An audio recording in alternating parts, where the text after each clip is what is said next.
Buenos dias, Gunners Collective. Back at it? You already know. Ba-da-ba-ba-ba-ba-ba. Here goes another one. Ba-da-ba-ba-ba. I said, what? Ba-da-ba-ba-ba. I'm not faded, it's another one. Bye-ya, bye-ya, bye. Hey, as you can tell by the thumbnail right there, man, we're about to get into another story. I hear a lot of stories, right? Here on social media, YouTube. A lot of people are telling their stories on a whole bunch of different channels. Stories, entertainment. You know, that's what we're here for. We're here to listen to these old school war stories and what could have been, what should have been, what didn't, what wasn't, what ain't never gonna be, and what really happened, right? I mean, right here is something that actually happened. Happened on several different occasions, but it never happened to me. Okay? You see the title, you know, when you lose a homeboy on the yarda. And I'm going to be real, man. Thank God I never lost one on the yard, right? I lost friends. I lost people that I was cool with, I guess, you know, to a certain degree associated with. But I never actually lost a homeboy from my neighborhood or someone that I really, really honestly cared about. Thank God for that. But it happens all the time, you know. When you're doing prison time or you're affiliated with that life and you involve yourself with that life, you know, you got to be prepared for what it entails. You got to be prepared for what could happen and what probably is going to happen. Because 99% of the time, when you're living that life is going to live you. You know, that life is going to outlive you. No matter what we do and no matter what we say, that life, that game is going to outlive all of us.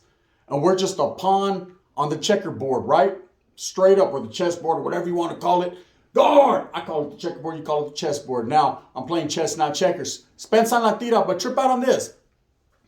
So, I've told stories in the past about people doing pegadas and people coming up short on the yards, removals, things that happen. And it's true stories. It's facts, you know. When you're locked up and you're doing time, you don't expect it to happen, but if it does, it is what it is. And I'm going to tell you a story about from YA to prison. I'm going to tell you about seeing people lose their loved ones and seeing them spin out of control. It drives people crazy. See, there's a lot of things about prison that could drive you crazy. Being away from your familia. Maybe your old lady's over there just giving mamones to everyone. She's just going off, right? And you're hearing about it. Your primos, you call your primo on a Friday. You're all happy shit. That's how it goes down, right? Reenactment. You're sparked. You're happy. You're feeling yourself, right? Hey, press 1. Your primo presses 1. You're like, hey, what's up, prims? He's like, what's happening? You're like, hey, what's up? Oh, you partied last night? You're hungover? Oh, drink a chela? Nah, bro. I got something to tell you. It's at that exact moment you know he's going to fuck up, right? What's up, bro? You're still bopping. I know you're bobbing your head because I can see you, right? You're still feeling yourself because it's a good day on the yard. You ain't got no dirt on your name. You ain't got no troubles. You're about to go hit the yarda, do your push-ups and your burpees. Oh my. You're about to get your issue on, right? Come back, bust a bowl with your celly. I mean, it's a great day in the penitentiary, right? And this motherfucker over here is going to rain all up on your parade. He's going to shut you down. He's about to give you some info and some knowledge you don't get in college, right? He's about to bust you out one time and you're still going to be there. Now trip out on this. What's up, primo? What's good with it? Drink a chela, fool. Get over that hangover. I remember them days. He's like, do you remember these days? Trip out. I went to a party last night. Your old lady, she was giving 2 Africanos mamones in the corner. You know, I mean, I tried to stop it, but at the same time, there was nothing I could do, right?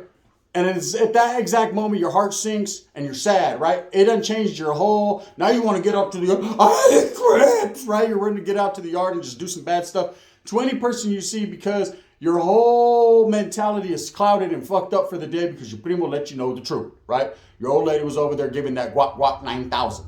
Now, it happens. Be prepared. It's part of prison living. That's part of being locked up and incarcerated, man. You know, no one cares what you're going through, so you can't care about what they're going through. All you need to do is stick to the grind and what's in front of you and what's ahead of you and get to that. Now, In this case, I remember there was a situation where there was a guy that had just got to the compa. He just got to the building. I wasn't peeping his stilo. I seen him. He was just another locked up individual, another convict, ex-convict, whatever you want to call it. He was someone that was locked up, right? But I was seeing his wig on. What stood out to me was he had several tattoos on his face. And this is back in the days when you didn't see as many guys with tattoos on their face. You know, nowadays it's normal. Nowadays, everybody got fucking tattoos. Give me a break me off a piece of that Kit Kat bar. You got what, those Kit Kat bars on their face? I mean, these younger guys are going to get whatever they want, and it means something to them. I'm not going to sit here and hate and say it doesn't symbolize their body or their hood or some of the struggles they've been through. But some of these tattoos are outlandish. Some of these tattoos, you can only sit back and wonder, God damn, I don't know what he's been through to go get a fucking Butterfinger bar on his face, but he did that, right? Maybe he's crunchy. I can't call it, but one thing I know for sure is the fucker got it. So back in these days, to see someone with tattoos all over the face was just a little bit odd, a little bit different. Everyone kind of take a look. And I remember this is why he stood out to me. So I'm tripping out on him. And you start to gauge people's routines. One thing as a norteño, when I was a norteño, we watching everything, right? You're watching your whole surroundings, what's going on, people that are walking past. You're catching on to their daily routine because that's going to be the factor that saves you.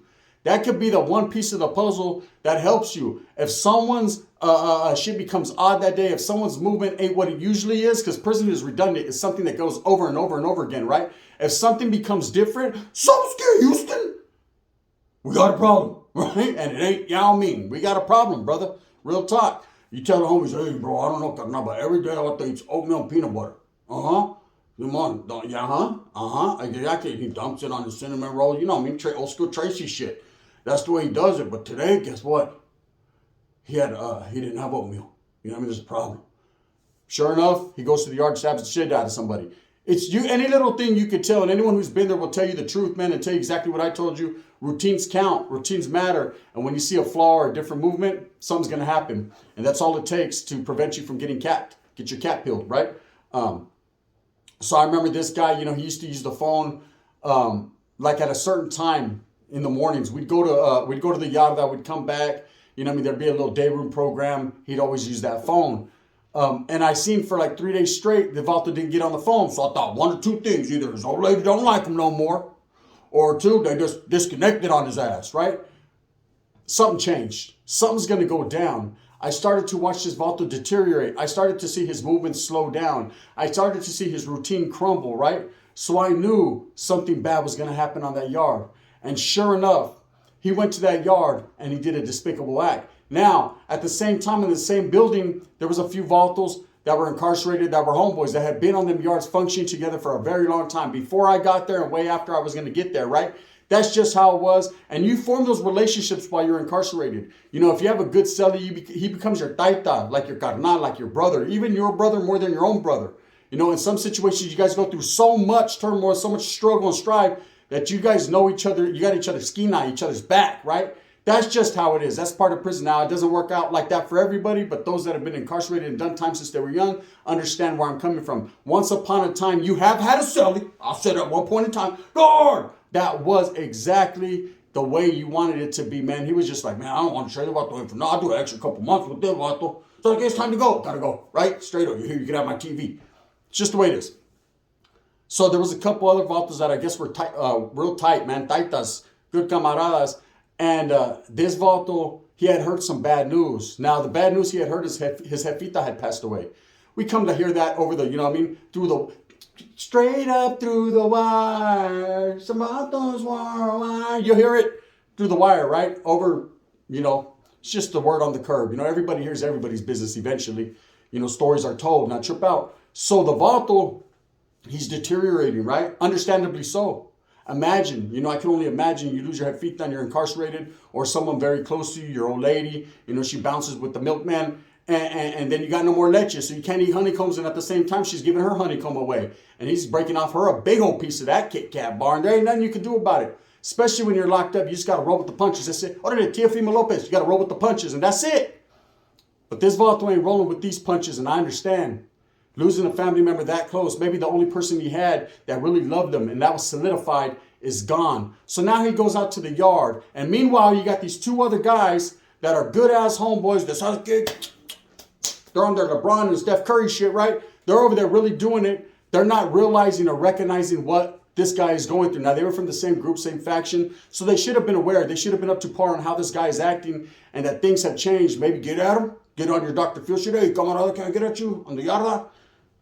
Yeah, yeah, your hair's crazy, bro. You know what I mean? You got a fucking knife sticking all the way half out your ass, bro. Are you going to use it? You know, you start to get nervous. No one's recognizing, but I'm doing it from a distance. I'm telling myself, hey, trip out on this vato, man. His routine switched to not only that, bro. Look at him. Vato's looking like a zombie, like he's on fentanyl and shit. Vato's different. He's on trank. Watch out, right? And we're starting to, and homie's like, see that there? You need to watch him. We can reach there, pull something out. You push something in, right? Yeah, bam, hike. Let's go. Aaron Rodgers. So anyways, this vato, you can see him going downhill. And these other two guys ain't noticing.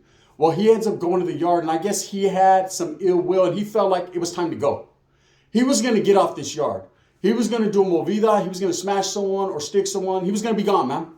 And that was his choice. And like I said, you never know. Everything could be cool, and someone just has a bad day. That's the one thing about prison people don't understand. Oh, man, I'm a soldier. I'm out here hitting fools. I'm a gangster, bro. I'm going to go in there and ain't going to be no problem. Shit. Let that motherfucker over there's old lady leave him one time and see what happens to you. He gonna fuck around and choke the life out of you, right? I'm telling you, vatos are different.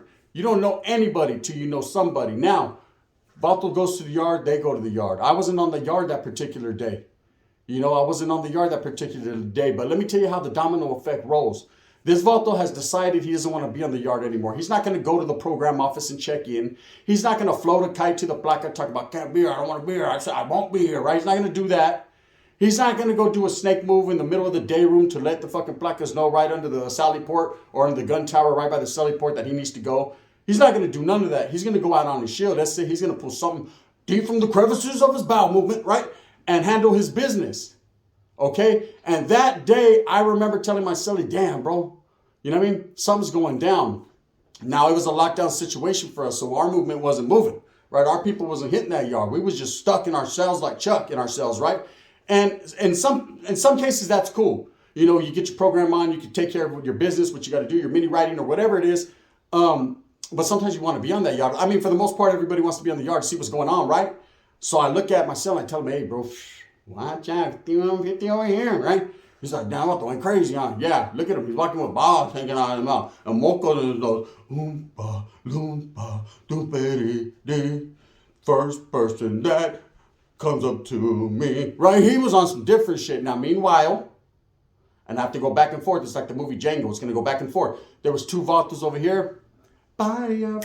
They're probably in there drinking coffee, kicking back, not tripping out on what's going on, who's going out to the yarda. It's all lovely and all good in their hood. They're having a good old time. Meanwhile, oompa, loompa, doopity-da.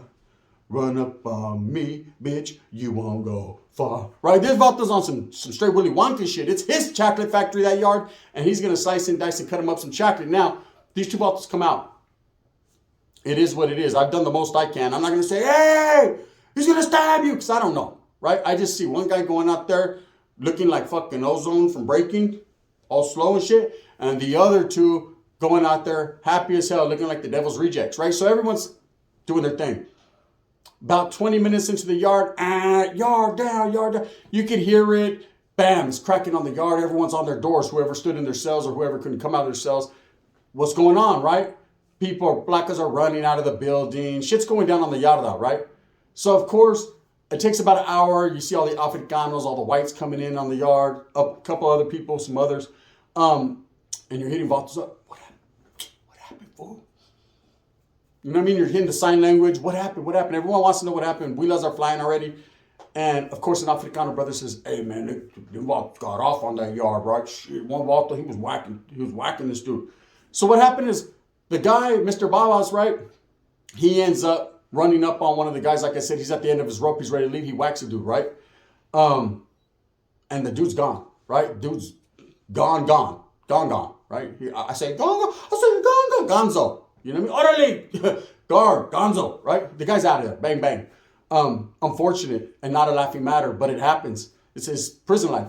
Now, the other guy tries to get involved or whatever, I guess, but he doesn't have a piece on him, or if he does, it's all the way in his lung, and that's just it. So How the domino effect starts is, of course, the guy that did that pegada, he's gone. I seen that one coming. Didn't know what was coming, but seen it coming. The other vato, like I said, he's gone. And the other guy comes back to the compa, comes back to the building. And I start watching his movements. I start watching the way he's reacting to things. And he's very sad. He lost a homeboy on the yard. And I can only imagine losing your taita, your homeboy. You feel like you want to retaliate, but the guy that you want to retaliate is gone. And the repeat cycle is going to start because his vato starts messing with his head. Now he doesn't got the celly to walk. Andy Griffith, he's not getting his prices right on with the homeboy. It's just his whole routine has changed. Something that he got used to for years. And in prison, once you have a routine and you're set on it, you get so used to that, you need that. That's why vatos get out of prison. They're institutionalized. And it's not about having a strong mind. I know there's going to be some YouTubers that think they're all intelligent, that want to say, oh, you got to have a strong mind. Everybody's different, eh? Everybody's fucking different. That's just the way it is. Some people are strong-minded from the gate. Some people, they have to develop them skills. Some people are funny and charismatic, and some people don't. They're all super serio. Every man is different. Doesn't mean anyone's better than anyone else. It's just the fucking way the world is, right? Now, this vato starts to deteriorate before my eyes as well. I start to see him act different. His routine changes. He's not getting on the phone anymore. His day room time, he's like, dude, he's sad. He done lost a camarada. He lost a homeboy of his. You know, something I've never went through. But I'm telling you this story because it happens. And it's very common, right? And I start to see the mocos in his nose. I start to see the look in his eyes. Rising up, back on the street. Orderly, he's about to get his fucking Eye of the Tiger on. His Apollo Creed. This vatos went back to LA to train, right? He's ready. And I tell my celly, I bet you the yard goes down today. But you want to bet for better sopa. Wait up, bro. We share.